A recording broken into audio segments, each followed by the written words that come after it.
হ্যাঁ, আজ আমি সিদ্ধান্তহীনতা বা ডিসিশন মেকিংয়ে অসুবিধে এই নিয়ে কথা বলব। আমরা দেখি না যখন কোনো নির্দিষ্ট বিষয়ে আমরা সিদ্ধান্ত নিতে যাই এবং সেটা যথেষ্ট গুরুত্বপূর্ণ হয়, জটিল হয় এবং তার ফলাফলও যেহেতু আমাদের কাছে খুব গুরুত্বপূর্ণ, তখন আমরা কিন্তু তার জন্যে সময় নিই, বিভিন্ন ইনফরমেশন জোগাড় করি, কখনো, কখনো বিভিন্ন মানুষজনের পরামর্শ নিই। তো সেটাতে আমাদের খুব সহজ স্বাভাবিকভাবে সেই সিদ্ধান্ত নিতে আমাদের অসুবিধে হয় এবং সময়ও লাগে। কিন্তু আজকে আমরা আলোচনা করব যে যখন আমরা প্রত্যেক দিনের ছোটোখাটো ব্যাপারে সিদ্ধান্ত নেওয়া, যেমন ধরা যাক যে আজকে কি রান্না হবে, আজকে কি খাবো, আজকে বেরোবো কি বেরোবো না, কোন জামাটা পরবো, বা বিশেষ করে যদি ছাত্রছাত্রীদের কথা ভাবি, তাদের একটা পড়াশোনার ক্ষেত্রে খুব সমস্যা দেখায় যে কোন বইটা আগে পড়বো, কোন বইটা, একটা বই পড়তে পড়তে দেখা গেল আর একটা বই পড়ার চিন্তা চলে আসছে যে ওই পড়াটা এখনো হয়নি, ওই বইটা না হলে মনে হচ্ছে এইটা হয়নি। এই যে বিভিন্ন ছোটোখাটো বিষয়ে ভাবাচ্ছে এবং এরকম মনে হচ্ছে যে আমি যেটা ভাবছি সেটা কি ঠিক হবে, অন্য মানুষে আমাকে কিভাবে ভাববে, আমার ভুল হচ্ছে না তো। এই যে সবসময় একটা দ্বন্দ্ব সংঘাতের মধ্যে মন চলে যাচ্ছে বা মনের সঙ্গে সঙ্গে আমরা জানি শরীরও চলে যাচ্ছে, তাতে একটা নিজের মধ্যে ভীষণ অপরাধবোধও কখনো কখনো তৈরি হয় যে আমার দ্বারা বোধহয় হচ্ছে না, আমি পারছি না। এবং এই অতিরিক্ত চিন্তা, যেটাকে আমরা বলি না ওভার থিঙ্কিং, যে ক্রমাগত মাথার মধ্যে চিন্তা হচ্ছে একটা ছোটোখাটো সিদ্ধান্ত নিতে গিয়ে, এবং এতে হচ্ছে কি যে একটা ভিসিয়াস সাইকেলের একটা বিষ চক্র তৈরি হচ্ছে, যে একটা চিন্তা আর একটা চিন্তাকে ইনফ্লুয়েন্স করছে বা প্রভাবিত করছে।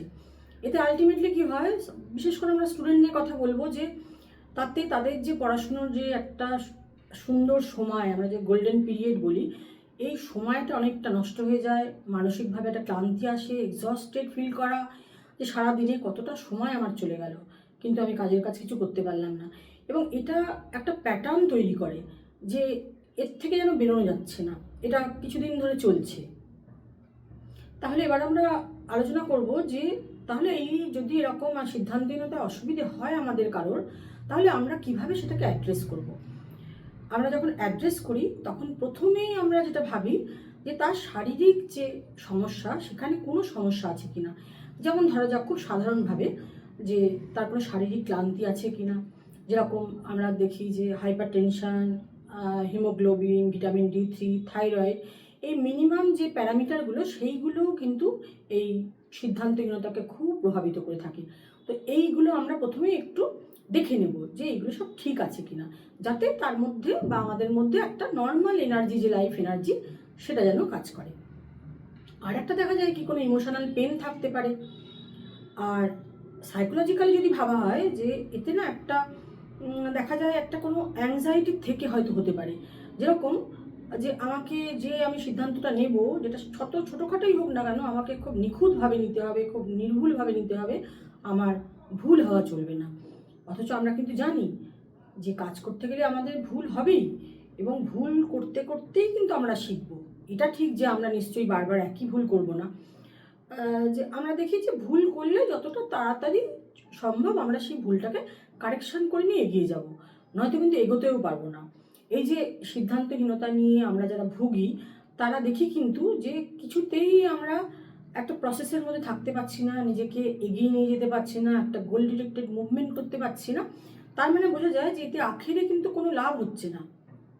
এই নিজেকে নিখুঁত করার জন্য যে যেটা করবো সেটা ঠিক হবে, বা অন্য কেউ কিছু বলবে না, বা অন্য কেউ কিছু বললে আমার সেটা নিতে খুব অসুবিধে হয়, এই ভাবনা চিন্তাগুলোর থেকে আমাদের কি হচ্ছে, নিজেরা নিজেদের উপরে অতিরিক্ত চাপ দিয়ে ফেলছি।